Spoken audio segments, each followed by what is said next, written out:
교재의 26페이지 보겠습니다. 하나님께서는 아브라함에게 독자 이삭을 번제로 드리라고 명령하십니다. 아브라함은 하나님의 말씀에 순종해 모리아 산으로 떠나갑니다. 이삭을 제물로 바치기 직전 긴급한 순간에 여호와의 사자가 아브라함을 말리며 하나님의 뜻을 전합니다. 아브라함은 이삭 대신 하나님께서 준비하신 수량으로 번제를 드립니다. 이후에 나오는 나홀의 계보는 이삭의 아내가 될 리브가를 등장시키는 연결고리 역할을 합니다. 오늘 창세기 22장은 우리가 아주 잘 아는 상당히 잘 알려져 있고 또 의미 있고 중요한 그런 본문입니다. 백세에 얻은 아들 이삭을 하나님께서 바치라 이렇게 명령을 하셨고, 그 명령을 아브라함이 기꺼이 순종하는 그런 모습이지요. 그걸 보시고 하나님이 기뻐하셔서 내가 큰 복을 주겠다 하고 약속을 하십니다. 자, 오늘 본문 말씀의 1절, 1절과 2절, 2절 말씀 우리 함께 읽어보겠습니다. 시작. 그 일 후에 하나님이 아브라함을 시험하시려고 그를 부르시되 아브라함아 하시니, 그가 이르되 내가 여기 있나이다. 여호와께서 이르시되 내 아들 내 사랑하는 독자 이삭을 데리고 모리아 땅으로 가서 내가 내게 일러준 한 산 거기서 그를 번제로 드리라. 아멘. 이 참, 여러분에게 만약에 이런 하나님 명령이 있으면 어떻게 하시겠습니까? 우리가 이 성경을 읽을 때 가끔 착각하는 게요, 성경이 다 이게 시간적인 순서로 바로바로 있었던 게 아닙니다. 그러니까 21장 다음에 바로 22장이 연결되지만 시간적으로는 그 간격이 제 생각에 최소한 15년 정도 될 것 같습니다. 어제 21장에 보면 8절에 이삭이 자라며 젖을 떼고 이렇게 되어 있죠. 젖을 떼고 조금 자랐을 때니까 21장에 이스마엘과 하갈을 하나님께서 사라의 말대로 쫓아내라. 이건 아무리 많이 잡아도 이삭이 한 3살 조금 컸을 때, 젖떼고 조금 컸을 때. 그런데 오늘 22장은 7절에 보면 이삭이 아버지 아브라함에게 가면서 질문을 하거든요. 아버지, 불과 나무는 있는데 번제할 어린 양은 어디 있습니까? 이 질문을 한다는 것은 나이가 최소한 우리 나이로 10살 이상이 되는 거죠. 그러니까 21장과 22장 사이에는 대략 한 15년 정도의 간격이 있습니다. 그 사이에는 다른 사건이 없는 겁니다. 그러면 지금 아브라함은 하갈과 이스마엘은 나갔고 사라와 이삭과 더불어서 가장 인생의 행복을 느끼던 시기가 이 시기라고 할 수 있죠. 참 이삭이 얼마나 귀여운가. 매일 봐도 사랑스럽고 즐겁고 행복하고 그렇게 10몇 년을 잘 지냈는데 하나님께서 1절에 아브라함아 부르시고는 2절에 이삭을 데리고 모리아 땅으로 가서 내가 내게 일러준 한 산 거기서 그를 번제로 드리라. 번제로 완전히 태워서 드리는 제사 아닙니까? 이게 쉽지 않은 일입니다. 여러분, 이게 쉽지 않은, 여러분에게 정말 이런 일이 있으면 어떡하겠습니까? 이런 부담스러울 때 있으시죠. 하나님 나한테 이러시면 어떡하나. 너무 걱정 안 하셔도 됩니다. 좀 죄송한 표현인데 하나님도 사람 봐가면서 하지 무조건 이렇게 하지 않습니다. 이게 아주 결정적인 사건이기 때문에 이렇게 된 거죠. 그러니까 오늘 본문을 보면서 하나님이 나에게 이런 요구하시면 어떡하나 그렇게 불안해하는 것보다 중요한 건 이겁니다. 하나님이 이 아들을 나에게 선물로 주셨다는 마음으로 아이를 사랑하면 되는 거죠. 그러니까 하나님이 나를 사랑하셔서 이 아이를 선물로 주셨다. 이 아이가 잘 자라는 것도 내가 잘 키워서가 아니라 하나님의 은혜다. 이 아이가 지혜롭게 되는 것도 하나님의 지혜를 주셔서 그렇다. 그 주인의 누군가를 기억하면 되는 겁니다. 간혹 이 본문을 잘못 해석해서 너무 극단적으로 하나님이냐 아들이냐, 당신은 나냐 하나님이냐, 그런 게 아니라 하나님께서 나에게 가정을 주셨고 배우자를 주셨고 자녀를 주셨고 많은 복을 주셨을 때 내가 잘해서 내 능력으로 가진 게 아니라 하나님께서 나에게 선물로 주셨다는 의식을 가지고 살아가는 것, 그것에 가장 어려운 것이 오늘 본문입니다. 내가 다 준 것인데 너에게 지금 제일 중요한 아들 이삭조차 나에게 바칠 수 있겠느냐? 그걸 하나님께서 아브라함에게 물으신 거죠. 그리고 오늘 본문을 읽을 때 아주 중요한 첫 번째 포인트는 하나님의 시험과 마귀의 유혹을 구분해야 한다는 겁니다. 이게 오늘 첫 번째 기도 제목입니다. 하나님의 시험과 마귀의 유혹을 구분하게 하소서. 하나님의 시험과 마귀의 유혹을 구분하게 하소서. 그 구분할 지혜를 하나님 앞에 구하는 게 필요하지요. 1절에 하나님이 아브라함을 시험하셨다. 이게 영어로 보면 테스트하셨다 하는 겁니다. 테스트한다. 예를 들면 여러분 운전면허 시험 보죠. 얼마나 운전을 잘 하는가, 기본적으로 할 수 있는가 소양을 테스트하는 거 아닙니까? 테스트는 왜 할까요? 테스트에 합격하면 가고 싶은 곳 마음대로 운전하게 하라고 테스트를 하는 겁니다. 그러니까 1절은 제가 늘 말씀드리지만 하나님은 까닭 없이 심심해서 우리를 테스트하시는 분이 아닙니다. 더 큰 복을 주시려고 하는데 그 큰 복을 받을 만한 그릇으로 준비가 되어 있는가를 테스트하는 거죠. 이 사건 이후에 아브라함은 믿음의 조상이 되고 파죽지세로 위대한 복을 받습니다. 믿음의 조상의 칭호를 얻게 되는 게 이거 아닙니까? 테스트를 통과하면 더 큰 복과 명예를 주신다. 그런데 마귀가 우리에게 주는 것은 유혹입니다. 하나님은 오늘 본문처럼 테스트를 통해서 더 큰 복을 주시고 마귀는 유혹을 통해서 우리를 넘어뜨리게 하는 거죠. 그러니까 유혹은 영어로 temptation입니다. 그러니까 오늘 본문은 하나님의 테스트죠. 그러니까 만약에 우리가 이 사건을 너무 잘 알고 있지만 마귀가 나를 유혹하네? 말도 안 되는. 이렇게 되면 처음부터 끝까지 어그러지는 거죠. 주기도문에서 우리를 시험에 들게 하지 마옵시고 할 때 그 시험은 하나님의 테스트가 아니라 유혹입니다. 우리를 마귀의 유혹에 빠져서 하나님을 모른다는 지경에 이르지 않게 해 주십시오. 유혹이 없을 수가 없습니다, 여러분. 마귀의 유혹이 없게 해 주십시오. 그 기도는 죄송한데 해도 하나님이 안 들어주십니다. 우리가 죄인이기 때문에 유혹을 안 받을 수가 없습니다. 예수님이 공생애 시작하실 때 사탄이 예수님도 공격했죠. 유혹을 안 받을 수는 없는데 유혹을 이기느냐 이기지 못하느냐에 관건이 있습니다. 그러니까 여러분은 하나님, 오늘도 하나님께서 주신 테스트면 순종하는 믿음을 주시고 마귀의 유혹이면 유혹에 빠지지 않는 믿음과 용기를 허락하여 주옵소서. 그렇게 기도하는 게 맞습니다. 늘 이 두 가지를 어떻게 구분합니까? 목사님, 하나님이 직접 나타나서 말씀하시는 것도 아닌데 그건 기도하면 알 수 있습니다. 말씀 읽고 기도하다 보면 나도 모르게 이것은 하나님께서 주시는 시험으로 통과하면 하나님 복을 주시려나 보다.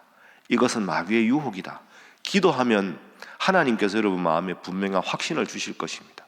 이 두 가지를 구분해서 늘 하나님의 테스트를 통과해서 더 큰 복을 누리시고 마귀의 유혹은 배격해서 성숙한 성도로 살아가는 여러분 모두가 되시기를 주님 이름으로 부탁합니다. 자, 이렇게 이제 하나님께서 2절까지 요구를 하셨습니다. 아브라함이 힘들었겠죠. 얼마나 괴로웠겠습니까? 그런데 아브라함 모습을 보십시오. 3절. 자, 3절 함께 읽어봅니다. 시작. 아브라함이 아침에 일찍이 일어나 나귀의 안장을 지우고 두 종과 그의 아들 이삭을 데리고 번제에 쓸 나무를 쪼개어 가지고 떠나 하나님이 자기에게 일러주신 곳으로 가더니. 아멘. 그렇게 가서 3일째 되는 날에 멀리 산이 나왔습니다. 자, 5절 말씀도 읽겠습니다. 시작. 이에 아브라함이 종들에게 이르되 너희는 나귀와 함께 여기서 기다리라. 내가 아이와 함께 저기 가서 예배하고 우리가 너희에게로 돌아오리라 하고. 아멘. 3절에 아주 유의할 표현이 있습니다. 2절까지 하나님이 번제로 드리라. 이게 연속되는 동작입니다. 그러니까 3절에 아침에 하는 말은 그 다음날 아침을 말하는 겁니다. 이게 히브리어로 연속되는 동작을 말하는 거죠. 그런데 3절에 아침에 일찍이 일어나. 이 표현이 중요합니다. 여러분, 이게 정말 어렵지 않겠습니까? 번제로 바치라. 이야, 이거 어떻게 되나? 망설일 법한데요. 아브라함이 믿음의 조상인 이유가 3절입니다. 아침에 일찍이 일어나 출발합니다. 망설임이 없었다는 거죠. 주저함이 없었다는 뜻입니다. 그러니까 여러분, 어제 말씀드린 대로 21장과 22장은 말씀드린 대로 한 15년 간격이 나잖아요. 그러니까 아브라함이 훌륭한 건 이삭을 보고 너무너무 사랑스러워서 인생의 가장 행복을 느끼면서도 아브라함 마음에는 이삭 너무 예쁘다, 이삭 너무 귀엽다, 이거 아니라 이 이삭을 하나님이 나에게 선물로 주셨다는 의식을 잃지 않았다는 거죠. 인생의 행복과 하나님 섬기는 게 반대로 가는 사람들이 있습니다. 잘 되면 교만해서 내 능력 믿고 하나님을 멀리하는 사람이 있는데, 아브라함은 인생의 가장 큰 행복 이삭과 함께하는 것을 15년 정도 느끼면서도 한 번도 하나님이 이삭을 나에게 선물로 주시지 않았으면 이 행복이 없다는 걸 잊어버리지 않았습니다. 그러니 3절에 아침에 일찍이 일어났다 하는 말이 가능한 거죠. 그래서 두 번째 기도 제목은 아브라함의 온전한 순종을 본받게 하소서 하는 것입니다. 아브라함의 온전한 순종을 본받게 하소서. 참 온전한 순종이죠. 저녁에 머뭇거리며 이게 아니고 아침에 일찍이 일어났다. 그런데 여러분, 여기서 좀 어려운 표현인데요. 아브라함 마음은 모르겠는데 저는 아브라함이 이 명령을 했을 때 이삭을 바치려는 마음은 분명히 있었을 겁니다. 그러니 아침에 일찍 일어났죠.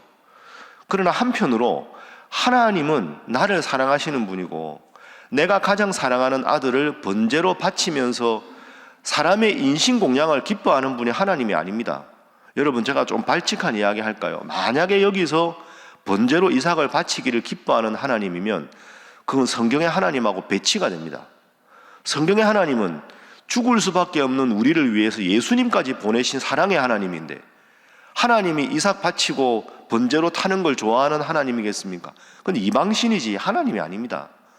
하나님은 나를 사랑하시기 때문에 나의 마음을 보시니 내 기꺼이 순종하겠지만, 하나님 분명히 내가 생각하지 못하는 특별한 계획을 준비하셨을 거라는 믿음이 아브라함에게 있었을 겁니다. 히브리서 11장 말씀에 보면 믿음으로 할 때 아브라함이 나오죠. 그 아브라함의 믿음, 주님 바치라면 바치겠습니다. 그 마음은 변함없지만 하나님이라면 분명히 인신공양을 기뻐하시는 분이 아니라 더 특별한, 내가 상상할 수 없고 예측할 수 없는 길을 예비하셨을 거라는 사랑의 하나님에 대한 믿음이 분명히 있었을 겁니다. 그 근거가 5절입니다. 이 아브라함이 종들에게 이르되 너희는 나귀와 함께 여기서 기다리라. 내가, 주어가 나지요, 내가 아이와 함께 저기 가서 예배하고, 그 다음 주어가 뭡니까? 우리가 너희에게로 돌아오리라. 이 우리가가 슬며시 끼운 게 아닙니다. 히브리어 원문을 보면 정확하게 우리라고 되어 있습니다. 종들을 속이기 위해서 슬며시 끼웠다, 그거 아닙니다.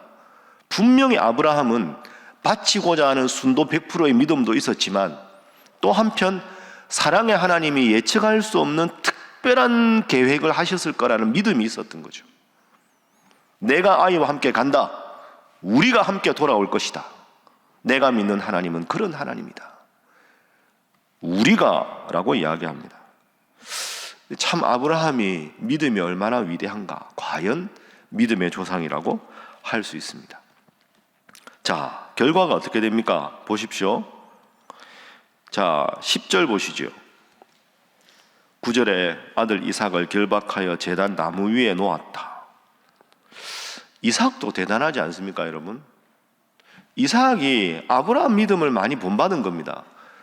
최소한 나이가 지금 15살 이상이면 그 당시 나이로는 힘이 세고 이럴 거 아닙니까? 아브라함은 만약에 이삭이 15세면 아브라함은 115세지요.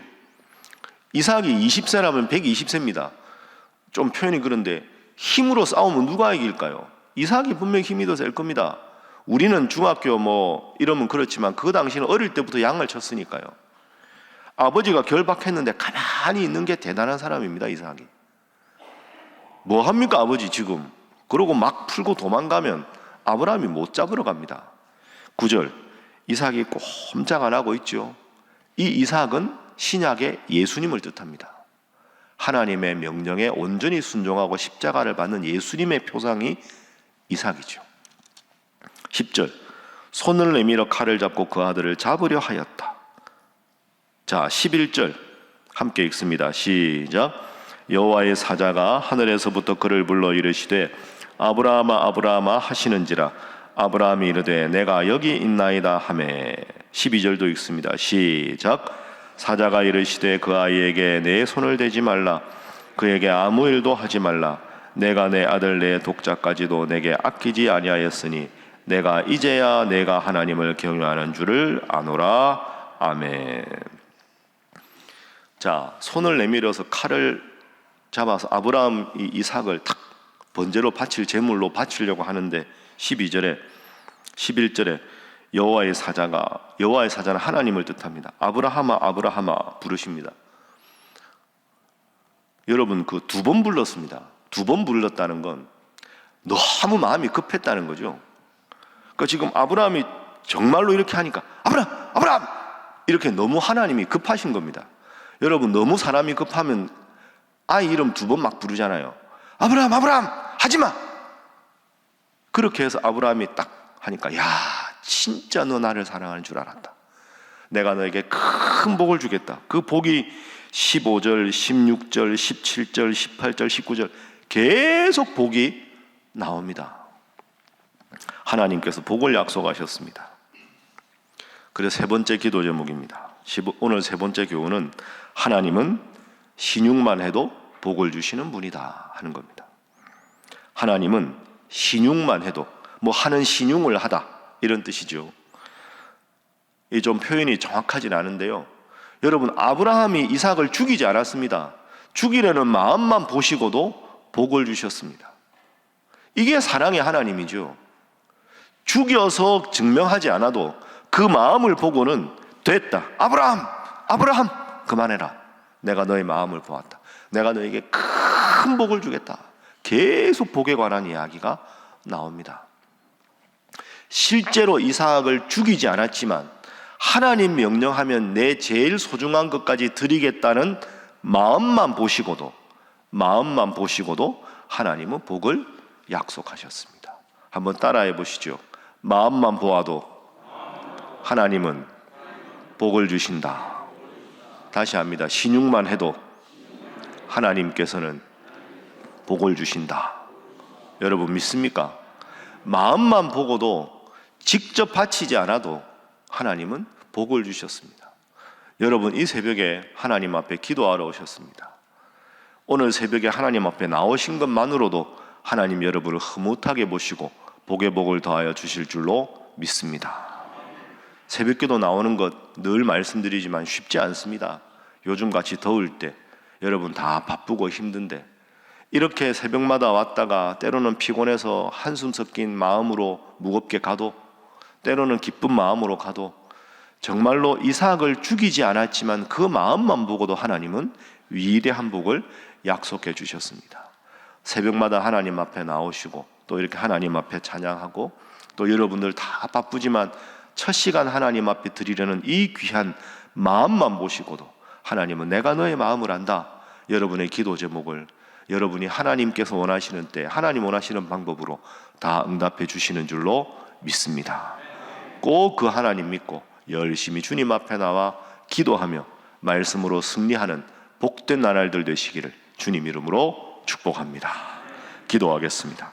하나님, 마귀의 유혹과 하나님의 시험을 잘 구분할 수 있는 지혜를 더하여 주셔서 하나님의 명령에는 순종하게 하시며 순종하는 마음만 가져도 하나님 큰 복을 약속하신다는 오늘 본문의 사건의 교훈처럼 새벽마다 나와 기도하며 매일 직장 가서도 먼저 기도로 하루를 열게 하시고 자녀들 머리에 손을 얹고 축복 기도하게 하시며 늘 주님 먼저 믿음 생활 먼저 교회 먼저로 살아서 하나님 앞에 구한 것, 구하지 않는 것까지 다 받아 누리는 복된 성도 되게 하여 주시옵소서.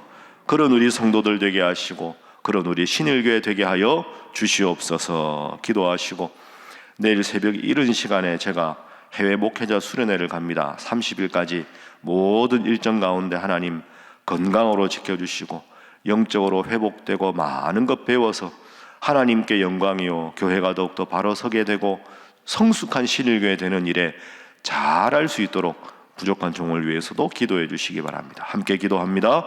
주여 믿습니다. 주여 믿습니다. 주여 믿습니다.